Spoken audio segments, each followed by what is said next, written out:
आइए प्रार्थना करते हैं। कि हे दयालु पिता, हे स्वर्ग और पृथ्वी के सृजनहार, हे हम सबके रचयिता, धन्यवाद करते हैं पिता कि आज के सुंदर और आशीषित दिन को तूने एक नए अध्याय के रूप में हम सबके जीवन से जोड़ दिया। धन्यवाद करते हैं प्रभु कि आज गर्भ से लेके अब तक आज तक तूने हम सबको संभाला, हमारी छोटी से लेके बड़ी सारी ज़रूरतों को अपने शाही खत्ते खोल के पूर्ण किया। धन्यवाद करते हैं पिता कि हमारे जीवन में जो अच्छे पल रहे हैं उनके लिए भी तेरा धन्यवाद, और जो बुरे पल रहे हैं उनके लिए भी तेरा धन्यवाद। जिन्होंने हमारे साथ अच्छा किया उनके लिए भी तेरा धन्यवाद, और जिनके माध्यम से तू बुरा होने दिया उनके लिए भी तेरा धन्यवाद करते हैं। कि हे दयालु पिता, क्योंकि हम जानते हैं कि सारी बातें मिलकर सिर्फ और सिर्फ भलाई उत्पन्न करती है। धन्यवाद इस जगह के लिए, यहाँ उपस्थित जितने तेरे बच्चे हैं उन सब के लिए तेरा धन्यवाद, और जो लोग मुझे जिस भी माध्यम से जहाँ से भी देख रहे हैं उन सब के लिए, उनके परिवार, उनके घर के एक सदस्य के लिए, उनके कारोबार, उनके नौकरी के लिए तेरा धन्यवाद। धन्यवाद करते हैं प्रार्थना योद्धा परिवार के लिए। धन्यवाद करते हैं हमारी अगुआ सिस्टर एस्थर और ऐसे जितने तेरे सेवक दास दासी हैं उन सब के लिए, और हमारे जितने सहयोगी भाई बहन हैं उन सब के लिए तेरा धन्यवाद करते हैं। कि हे प्रभु, आज जो तू वचन दिया है उस वचन के लिए भी तेरा धन्यवाद। धन्यवाद करते हैं तूने हमारे शरीर को अपने महिमा के लिए, अपने राज्य के इस्तेमाल के लिए चुना है प्रभु, इसलिए भी तेरा धन्यवाद। कि हे दयालु पिता, हम सब अपने आप को तेरे हाथों में समर्पित करते हैं, और अब तक वो तमाम गुनाह पाप जो हमने किया है प्रभु उसके लिए तुझसे क्षमा चाहते हैं। क्या ये पिता फिर से अपने नियंत्रण में लीजिए, पवित्र आत्मा की से सहायता करवाइए। यीशु के नाम से हमारी सारी प्रार्थनाओं को सुनिए, हमारे बीच में आइए, और जो भी बताना है समझाना है उसके लिए अपने आत्मा का अभिषेक दीजिए प्रभु, क्योंकि आप जानते हैं कि मुझे कुछ नहीं आता है। लेकिन प्रभु, जब आप मेरे से होके बातें करते हैं तो वो अद्भुत अद्भुत गुण, रहस्य और सब चीज़ हम सब के ऊपर प्रकट करते हैं प्रभु, और हमें भाव विभोर करते हैं, आनंदित करते हैं, तृप्त करते हैं, और हमारी प्यास को बुझाते हैं प्रभु। इसलिए तेरा धन्यवाद। जो भी बाधाएं हैं, जो भी रुकावटें हैं, उन तमाम चीज़ों को यीशु के नाम से समाप्त करते हुए इन तमाम प्रार्थना को प्रभु यीशु के जीवित और पवित्र नाम से मांगते हैं। दया से सुन और स्वर्ग के राज में ग्रहण कर, आमीन। हालेलुया। आज जो प्रभु यहाँ वचन दिया हम लोग को सिस्टर एस्थर के माध्यम से, वो हम सबको प्राप्त होता है लूका 1 का 33, 46 से 49 और 75 से 80। लूका 1, 33, 46 टू 49, 75 टू 80। एक बार फिर से इसको मैं पढ़ता हूँ आप लोगों के लिए। लूका 1 का 33, वह महान होगा और परम प्रधान का पुत्र कहलाएगा, और वह प्रभु परमेश्वर और उसके पिता दाऊद के सिंहासन उसको देगा। उसी के आगे 46 से 50। तब मरियम ने कहा, मेरा प्राण प्रभु की बड़ाई करता है, और मेरी आत्मा मेरे उद्धार करने वाले परमेश्वर से आनंदित हुई है, क्योंकि उसने अपनी दासी की दीनता पर दृष्टि की है। इसलिए देखो, अब से सब युग युग के लोग मुझे धन्य कहेंगे, क्योंकि उस शक्तिमान ने मेरे लिए बड़े बड़े काम किए हैं। उसका नाम पवित्र है, उसकी दया उन पर है जो उससे डरते हैं, पीढ़ी से पीढ़ी तक बनी रहती है। नहीं, ये 50 नहीं है, इसमें यहीं तक है, क्योंकि उस शक्तिमान ने मेरे लिए बड़े बड़े काम किए हैं, उसका नाम पवित्र है। और आगे 75 से 80 उसमें लिखा गया है कि उसके सामने पवित्र और धार्मिकता से जीवन भर निडर रहकर उसकी सेवा करते रहे। और तू हे बालक परम प्रधान भविष्यवक्ता कहलाएगा, क्योंकि तू प्रभु का मार्ग तैयार करने के लिए उसके आगे आगे चलेगा। क्योंकि तू प्रभु का मार्ग तैयार करने के लिए उसके आगे आगे चलेगा, और उसके लोग को उद्धार का ज्ञान देगा, और जो उनके पापों को क्षमा प्राप्त होते हैं, यह हमारे परमेश्वर की उसकी बड़ी करुणा से होगा, जिसके कारण ऊपर से हम पर भोर का प्रकाश उदय होगा, कि अंधकार और मृत्यु की छाया में बैठने वाले ज्योति दे, और हमारे पाँव में कुशल मार्ग से भी सीधा चले। वह बालक बढ़ता और आत्मा में बलवंत होता गया, और इस्राएल में होने और इस्राएल पर प्रकट होने के दिन तक जंगलों में रहा। हालेलुया। देखिए, ये क्रिसमस से पहले आखिरी रविवार है। इस क्रिसमस में अब रविवार नहीं आएगा। तो अब तो स्थिति यह है कि हम लोग के लिए तो रोज ही रविवार है, क्योंकि हम लोग रोज ही प्रोग्राम देते हैं यूट्यूब के माध्यम से संध्या में, जो हम लोग 6 बजे आते हैं संडे को छोड़ के। लेकिन नियमतः क्रिसमस का स्पीच ही देने के लिए यहाँ जो वचन आया है कि क्रिसमस क्यों मनाते हैं, क्या है, नहीं है, वो तमाम बातें इसमें लिखी गई है। तो खैर बात हम क्रिसमस पे नहीं करेंगे, बात हम जो वचन का जो भेद है उसी को पवित्र आत्मा के सामर्थ्य से समझने और समझाने का काम करेंगे। पहला वचन 33, और वह याकूब के घराने पे सदा राज्य करेगा और उसके राज्य का अंत ना होगा। कौन याकूब के घराने पे राज करेगा? कौन करेगा? तो पहले ही वचन में कहा जा रहा है कि कोई आने वाला है और वो ऐसा व्यक्तित्व का होगा, उसकी ऐसी क्षमता होगी कि वो यहाँ राज्य करेगा, उसकी राज्य होगी और उसका राज्य का अंत नहीं होगा। प्रभु कह रहे हैं कि यहाँ एक प्रकाशन हो रहा है कि एक ऐसा व्यक्तित्व आने वाला है, एक ऐसा चीज दुनिया में घटने वाला है, एक ऐसा हिस्ट्री बनने वाला है कि आने के बाद वो समाप्त होता क्या है कि सृष्टि पे जो भी चीज आया है, जन्मा है, उसका विनाश हो जाता है। यहां कोई भी चीज परमानेंट नहीं है। ये सृष्टि का नियम है। सृष्टि रोटेट करता है अपने आप को। मुझसे बेहतर गाने वाले, आपसे बेहतर सुनने वाले, ये गाना है, बहुत फेमस गाना है ना, कि मेरे से अच्छा वक्ता भी आ जाएगा और आपसे अच्छा दर्शक भी आ जाएगा। ये बहुत फेमस गाना है, पता नहीं आप लोग कभी सुने हैं कि नहीं सुने हैं। ये मुकेश या मोहम्मद रफ़ी का गाना है कि मुझसे बेहतर गाने वाले और आपसे बेहतर सुनने वाले आ जाएंगे। तो ये सृष्टि है, यहाँ कुछ भी परमानेंट नहीं है, लेकिन इसमें कहा जा रहा है कि एक ऐसा व्यक्तित्व आने वाला है, एक ऐसा शक्ति आने वाला है पृथ्वी पे जो कि परमानेंट है, जिसका अंत नहीं होगा। और अंत क्यों नहीं होगा? अंत किसी चीज का कैसे नहीं होता है? वो अंत इसलिए नहीं होता है कि हम लोगों के का जो अंत है वो किस प्रकार होता है, किसके द्वारा अंत हो जाता है हम लोगों का? मृत्यु के द्वारा हम लोगों का अंत हो जाता है। जिसकी मृत्यु नहीं होगी उसका अंत होगा? नहीं होगा। तो सांसारिक रूप से हम लोग का जब अंत होता है तो मृत्यु हो जाती है, लेकिन हम आज जिसकी बात कर रहे हैं उसने मृत्यु पे भी विजय प्राप्त कर लिया। इसको इसीलिए उसको मृत्युंजय कहा जाता है। क्या कहा जाता है? मृत्युंजय, जिसका जय मृत्यु के ऊपर भी प्राप्त हो। मृत्यु के ऊपर भी जिसने जय प्राप्त किया है उसको क्या कहते हैं? मृत्युंजय, है ना।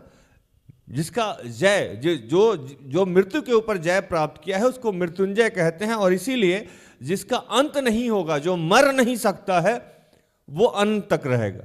तो जब तक ये पृथ्वी पर रहेगा यीशु का नाम रहेगा। और जितने लोग आत्मिक हैं उसके लिए यीशु आज भी पृथ्वी पे ही हैं। आज भी मैं कभी बता रहा था कि यीशु आज भी यहां घूमते हैं, फिरते हैं।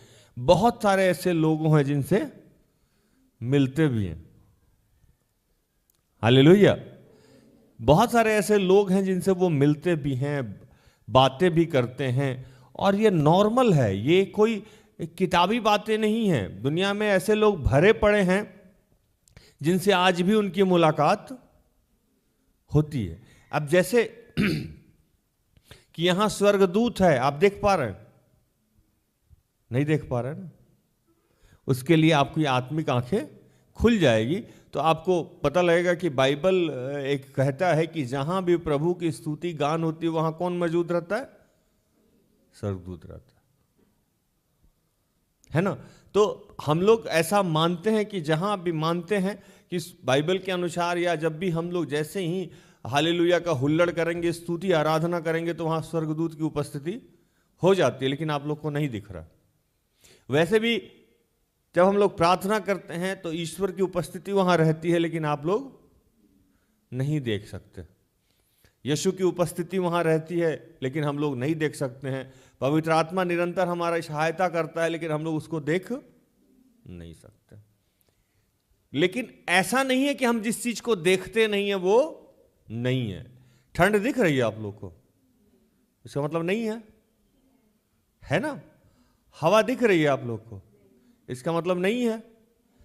ऑक्सीजन हम लोग लेते हैं वो दिख रही है आप लोग को, इसका मतलब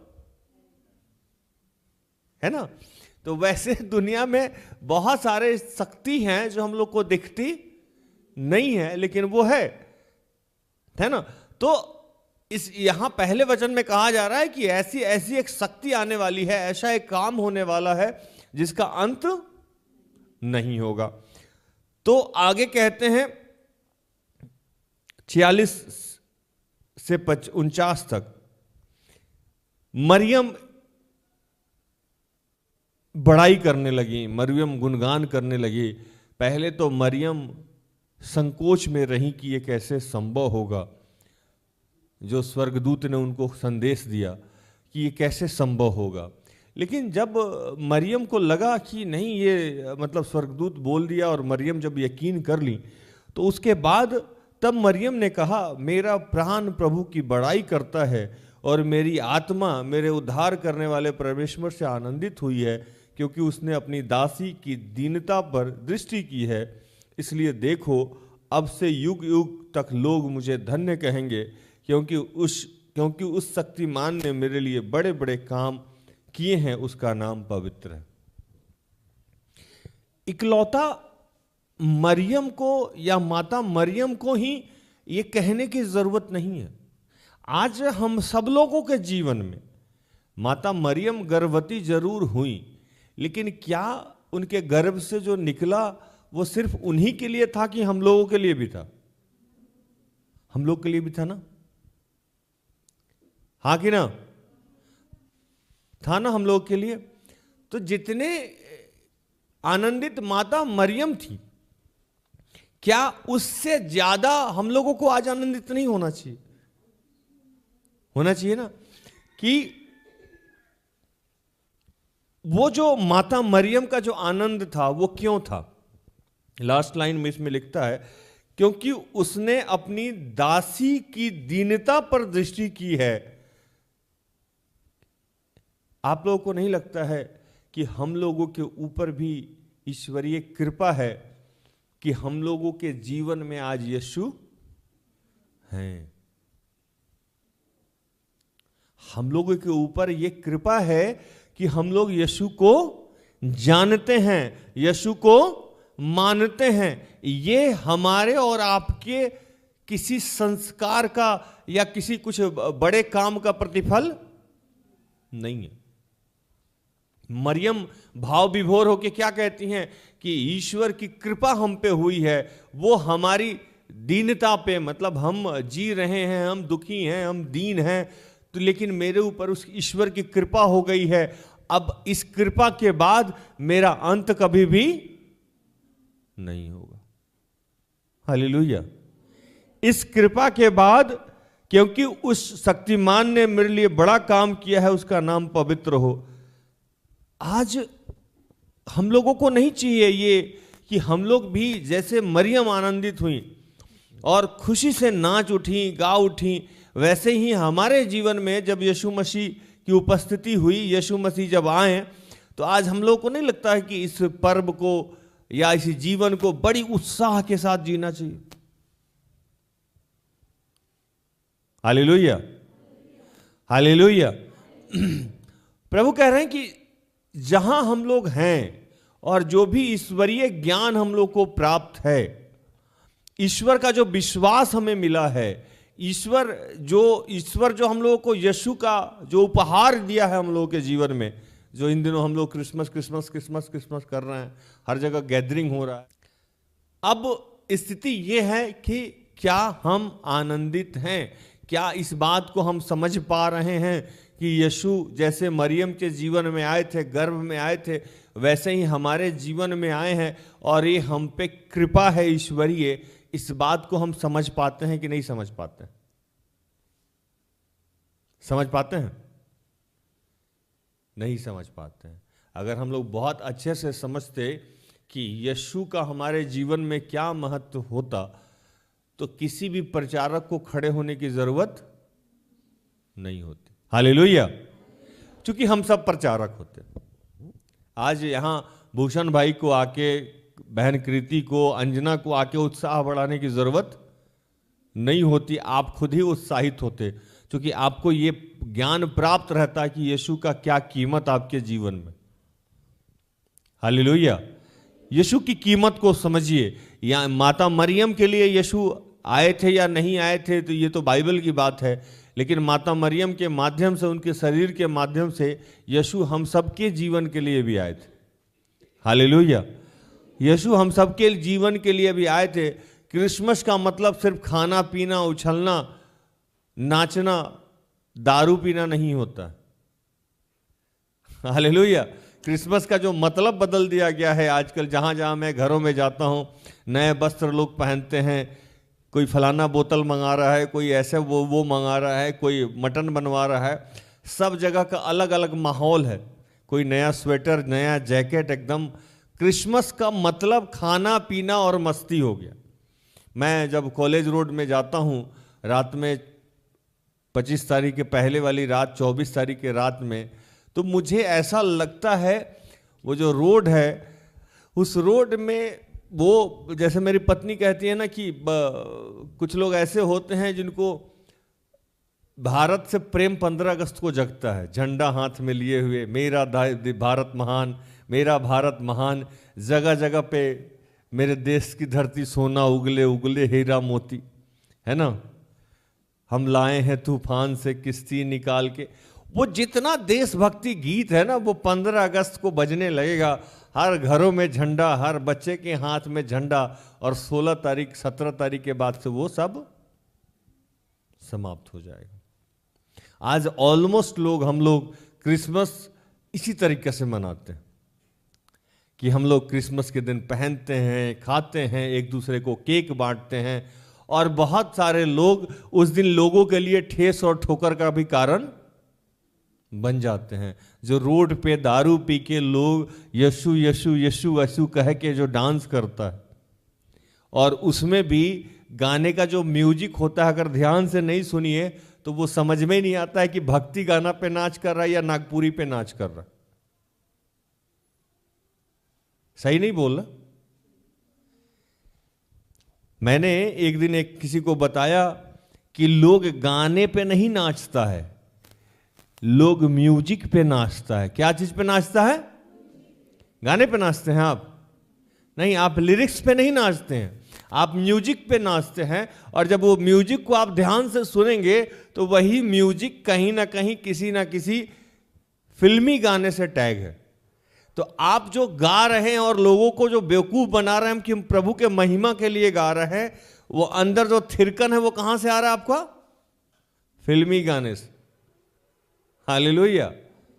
आप अगर गाना बजाते हैं तो ये समझे कि आप कौन सा गाना बजा रहे हैं, उसका म्यूजिक क्वालिटी क्या है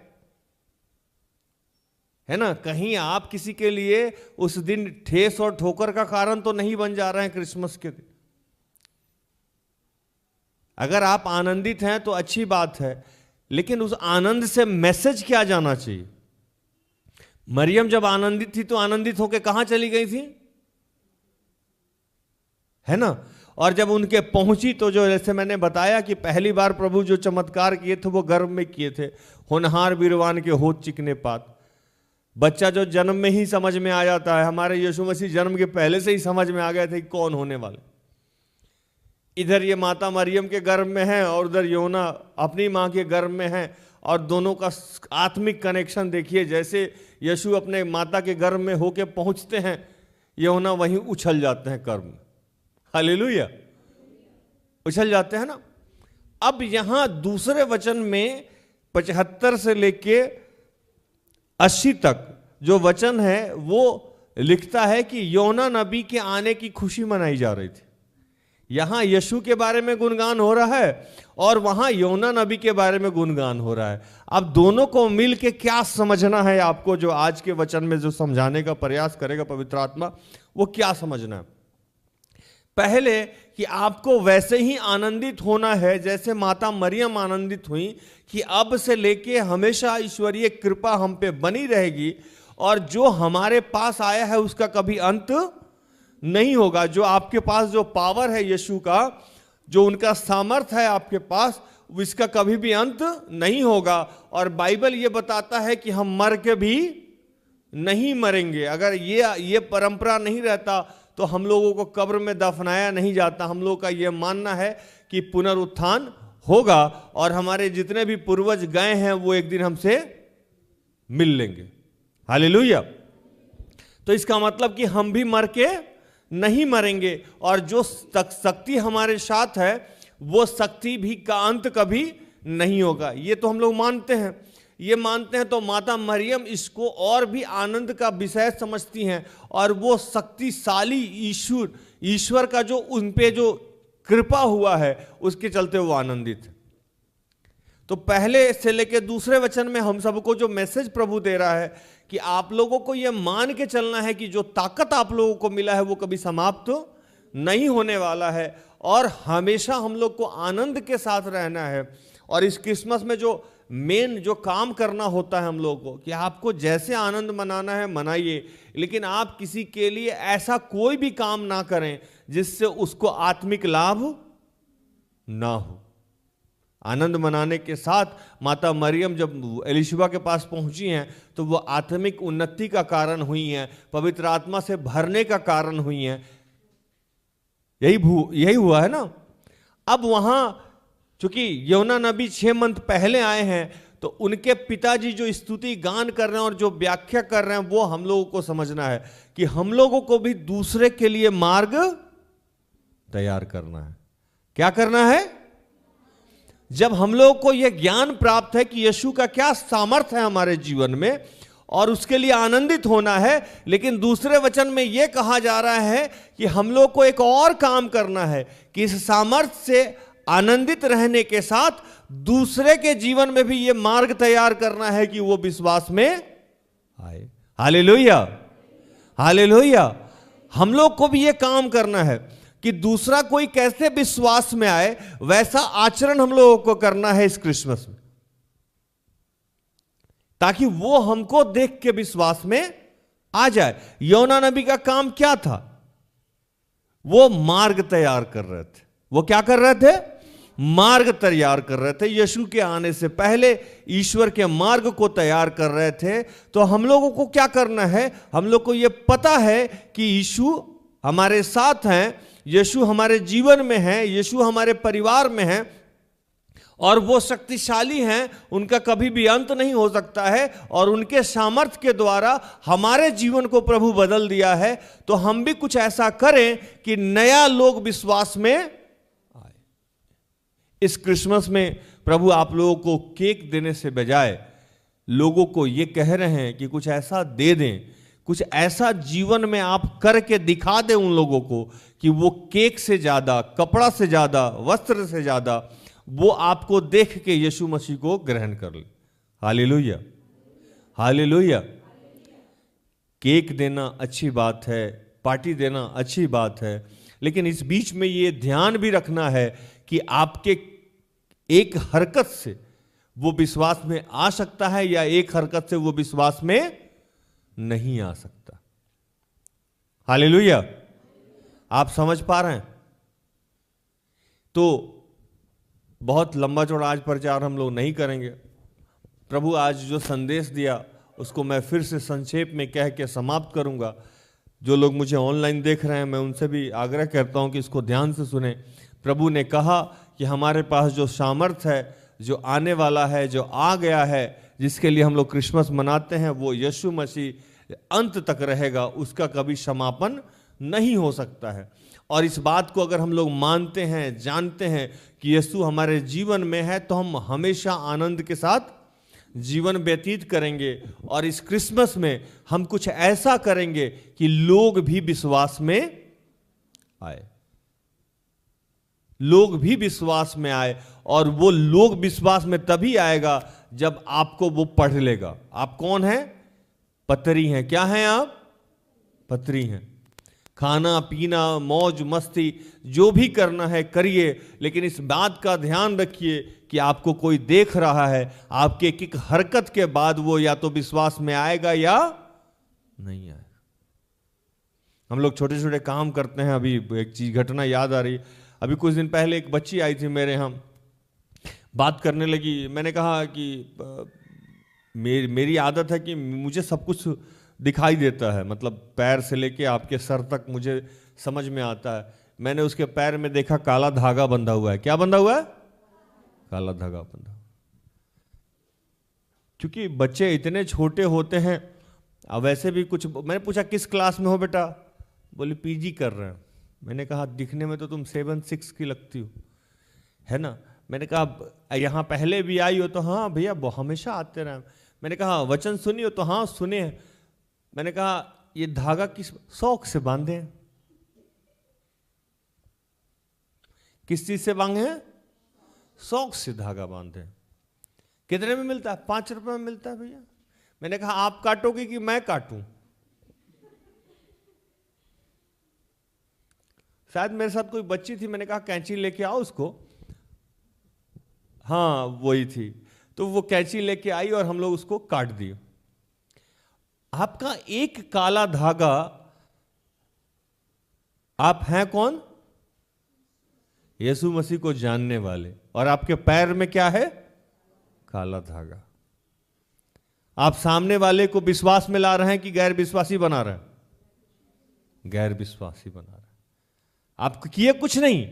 आपने किसी को देखा कि वो काला धागा पैर में, जैसे पहले के बच्चे क्या होते थे ना, पहले के फिल्म में मैं देख रहा था तो ऐश्वर्या राय एक ही पायल पहन के घूमती थी, स्टैंडर्ड। वो बहुत लोगों को आदत होता है एक पायल पहनी, या तो बच्चे लोगों को अभी काला धागा बांधने का फैशन हो गया। तकरीबन मैं देखता हूं कि सारे ही बच्चे एक पैर में काला धागा बांधे हुए हैं। उनको इस बात से कोई फर्क नहीं पड़ता है कि इससे मैसेज क्या जाता है।